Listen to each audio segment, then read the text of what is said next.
Bienvenue à Multiplier, un podcast destiné à encourager les planteurs d'église, les pasteurs et les leaders chrétiens.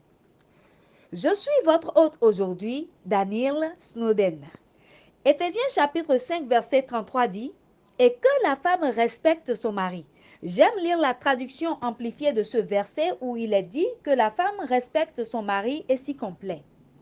Le respect est une caractéristique rare à notre époque. Je crois sincèrement que lorsque les autres voient comment nous respectons notre conjoint, ils le remarquent tout simplement parce que c'est puissant et rare, en particulier dans la cellule familiale.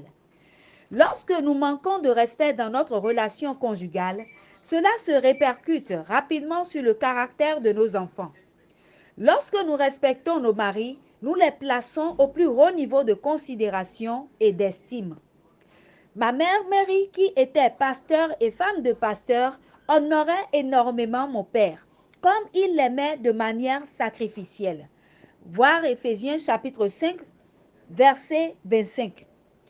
Lorsqu'il rentrait à la maison, je pouvais voir ses yeux briller tandis qu'elle préparait son repas et l'accueillait à la porte.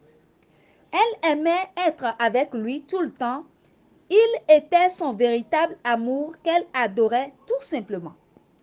Chères femmes, respectez votre mari, c'est montrer votre amour et la façon dont vous le préférez à vous-même.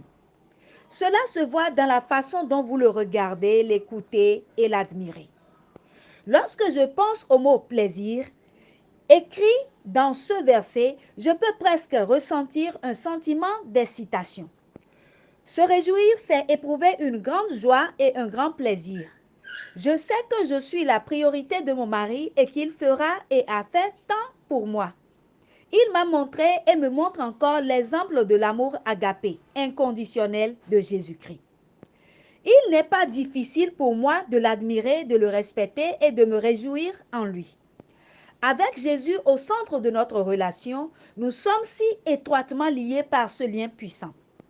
Chère épouse, il y a parfois des jours où nous n'avons pas envie de respecter nos maris.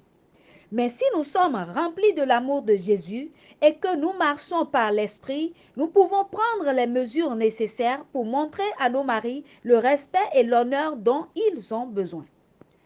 Je dis besoin car c'est un type de langage d'amour que nous, les femmes, pouvons donner à nos époux. Ce fut multiplié.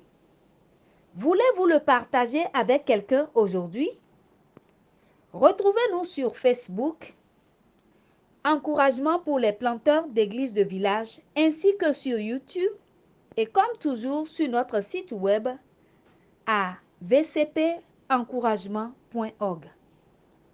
Ce message a été relayé en français par votre sœur Mauricia Adeoumi, assistante du superviseur VCP de l'Afrique de l'Ouest anglophone. Je vous remercie et que le Seigneur bénisse votre entendement.